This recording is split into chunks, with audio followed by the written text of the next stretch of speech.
Good morning, everyone. Today we talk about chapter number 4 Maps from Social Study Textbook and we understand different types of maps. इस chapter के माध्यम से आज हम समझेंगे कि मैप क्या होते हैं, मैप कितने प्रकार के होते हैं और अलग अलग मैप के वर्ग क्या होते हैं. My first question is, what is map? A drawing or print of the part of the surface of the earth that shows countries, rivers, mountains, roads, etc. Map को हिंदी में मानचित्र बोलते हैं. पृथ्वी का मानचित्र या नक्शा जिस पर विभिन्न देश, नदियाँ, पहाड़, सड़कें आदि दिखाई जाती हैं उसे हम मैप या हिंदी में मानचित्र बोलते हैं. The word map is derived from the Latin word mappa, which means path. Map शब्द का प्रयोग लैटिन भाषा के मैप्पा शब्द से बना है जिसका मतलब कपड़ा होता है.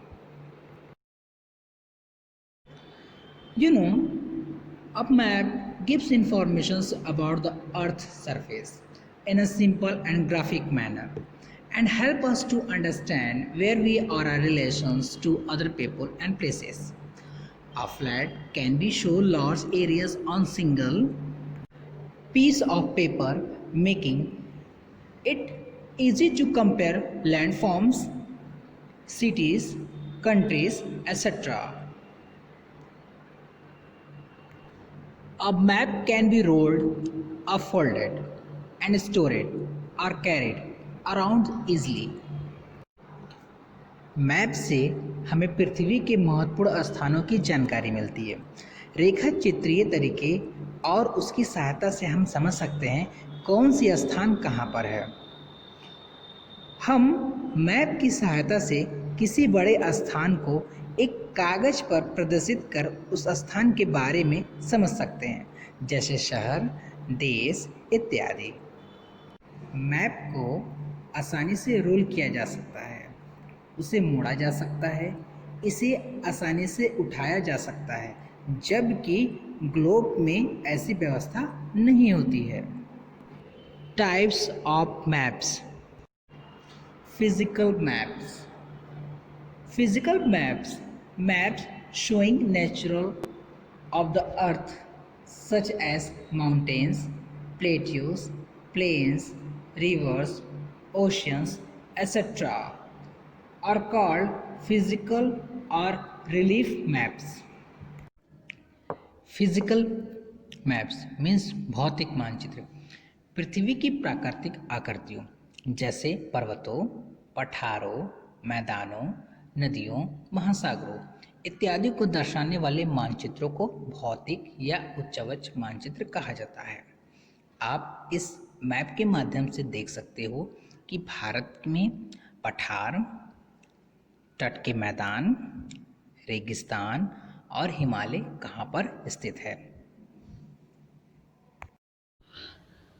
Political maps.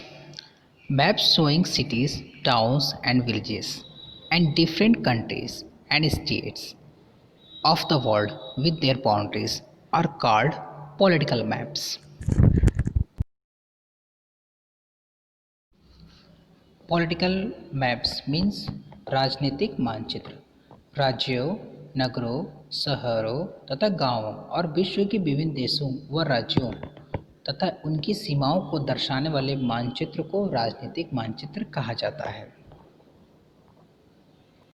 जैसा कि आप इस मैप के माध्यम से देख सकते हो.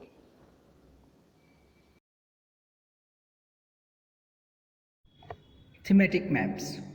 Some maps focus on specific informations such as road maps, rainfall maps, maps showing distribution of forest, industries, etc. are known as thematic maps.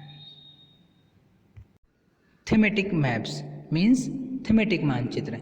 इसे हिंदी में भी थीमेटिक मानचित्र बोला जाता है.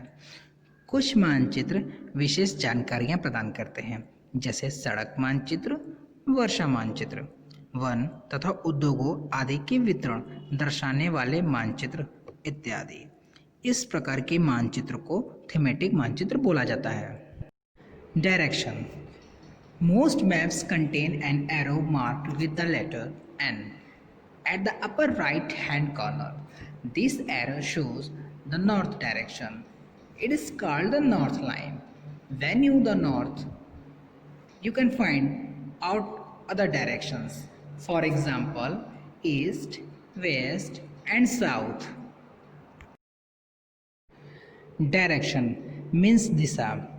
अधिकतर मानचित्रों में ऊपर दाहिने तरफ तीर का निशान होता है जिसके ऊपर अक्षर N लिखा होता है।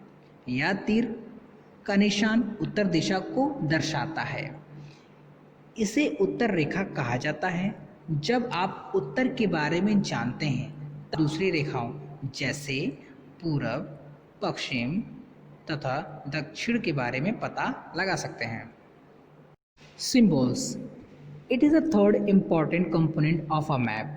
It is not possible to draw on a map the actual shape and size of different features such as buildings, roads, bridge, trees, railway lines, or a well. So they are shown by using created letters, shades, colors, pictures, and lines. These symbols give a lot of information in a limited space. With the use of these symbols, maps can be drawn easily and are simple to read. Even if you don't know the language of an area and therefore cannot ask someone for directions.